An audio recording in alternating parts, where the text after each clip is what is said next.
I am very proud. All right, so we got the Wemars cylinder here that I have just ported and polished. The exhaust port there was polishing up a lot nicer. Hey, let's use that flashlight. Whoa! Flashlight makes it look great. That'll be a good thumbnail. Let's see if we can go through here. Ooh, yeah. Oh, gosh, man. I'm so good at porting. Look at that. That thumbnail's going to look great, you guys. All right, but truth of the matter is, it is nice and smooth, really nice and smooth. I took it to 400 grit. Polishing these, there seems to be like someone out there that's kind of pretending that this is like a magical thing, how to polish these exhaust ports to a high level of, shine. There's no secret. All it is sandpaper, further and further and further. The more sandpaper that you use with the higher grit, the shinier it will get. I am of the opinion, and I'm brand new to this, guys, so I don't know for sure. 400 is how far I took this.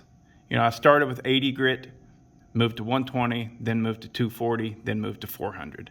And I got a really nice, smooth surface. If you closed your eyes and rubbed that, you wouldn't know that it wasn't glass.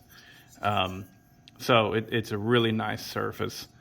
Yeah, I'm pretty happy with that. I enlarged it a bit. You can see where I didn't quite, it's not perfect. It's hard to, this stuff's difficult to learn. Each bit kind of bites differently. But anyways, this is the intake. That right there is left at 80 grit. Now, I think that that's probably enough texture. Let me know what you guys think.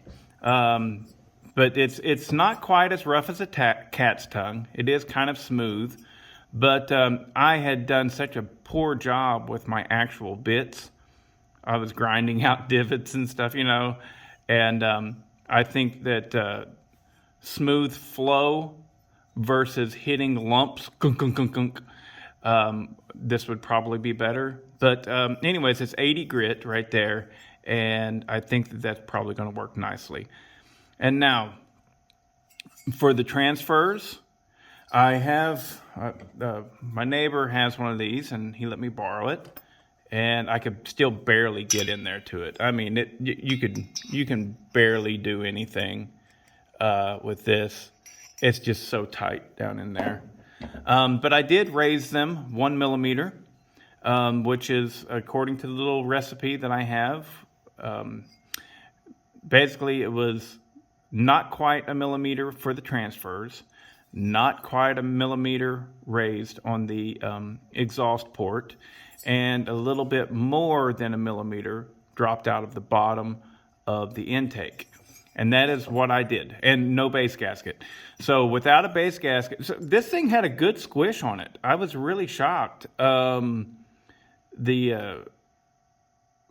the base gasket in place, it was at about 32 thousandths, and I removed the base gasket and it dropped it down to 18 thousandths.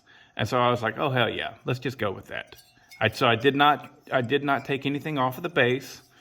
The piston is heavily domed. So let me show you that before I move on. Ooh, let's see if you can see that. That is a big dome. That's it really pops up there. So anyways, so now I'm going to go ahead and throw it on the chainsaw and see where my numbers fell. I was aiming for 80 degrees after top dead center. Wait a minute. No. Is it 80 degrees before top dead center for this thing to open? Well, shoot, I got my notes here. Yeah. I was looking for the intake to open at 80 degrees. before top dead center. And I was looking for the exhaust to open at 100 degrees after top dead center. And then the transfers were just raised to maintain 27 degrees of blowdown. So that's the recipe that I was looking for on this, and I'm going to put it on and see if I did it, and then we'll run it. All right, so I did do a muffler mod to it. There was a thing inside there which I just had to mangle to get out, and I did. I mangled it. So now it's completely open, and we have those two pipes right there that were already there from the factory. So yeah, this is the gasket, and the can itself has been port matched to the gasket, which the gasket has been port matched to the exhaustola. So we should have unrestricted flow. So here we go. I'm gonna put it on. Well, here we go, guys. We're gonna see if it made a difference. I have not started it yet. Don't know if it will start. I hope it will. So the numbers, what I ended up with, I went a little bit too far. I guess that's probably pretty common of newbies. For the exhaust, I got 99 on the exhaust roof, the opening. And on the intake, it's at 81. So both sides is a little too much taken off. 1 degree too much, honestly. And the duration for both then is 162 degrees. So let's see if she'll fire up.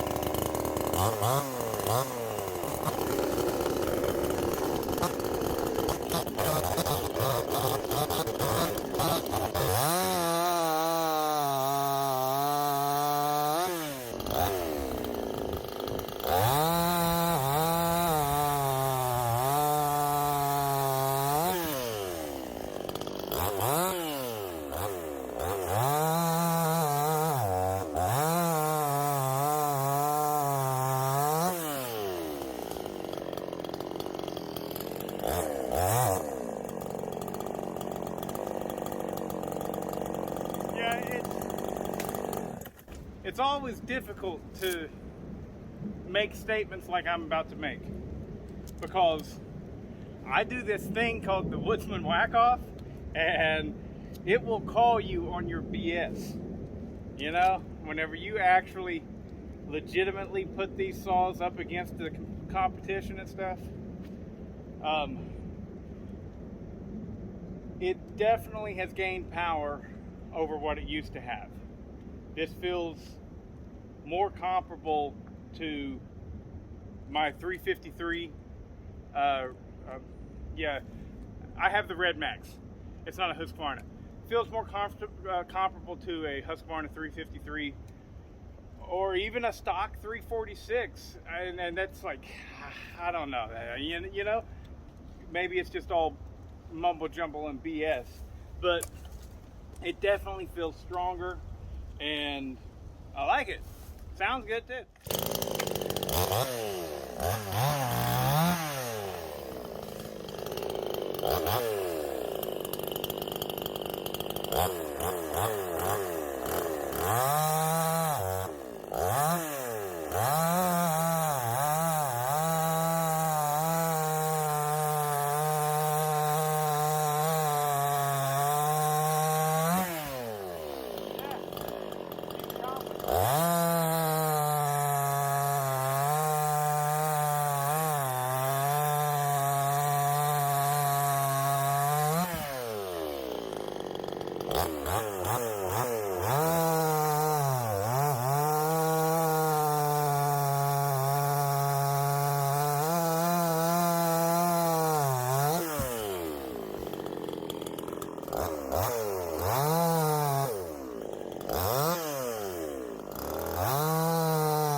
I am very proud. It's running excellent. It ran good before, it really did, but it's got so much more power now.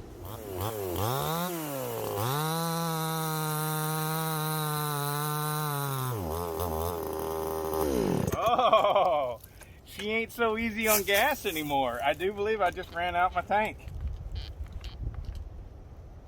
Holy shit. Oh my God, now it's really using gas. I gotta get out of these woods, guys. Wind's blowing pretty bad, so if I'm gonna finish anything up on this video, I'll do it back at the house. Okay, so what's the verdict? The verdict is I did not screw up this chainsaw. I, in fact, made it quite a bit better. It's a lot more fun to use. However, I mean, whenever I edit the video, I don't know what's going to happen. But I did run out of fuel. It literally has twice the fuel consumption that it used to. It used to be so fuel efficient. And but you know, now it's thirsty. It's wanting more. I guess I open it up a lot. It's so crazy. So I'm new to this porting stuff, and I have a feeling that ultimately I will be very good. Right now, though, if it wasn't for the kindness of Grant and Charles and Joe, a few other people, you know, giving me pointers here and there, Tim, you know, if it wasn't for the kindness of these people, I wouldn't know where to begin, and I probably would be, I mean, I'd still figure it out, I'm sure, but I'd screw up more. And so for this being my Husqvarna 55, you could probably call that my first real attempt, because I was really trying to get the timing right and everything, but I didn't know what I was doing for sure. And I really want to go back into that and do more work.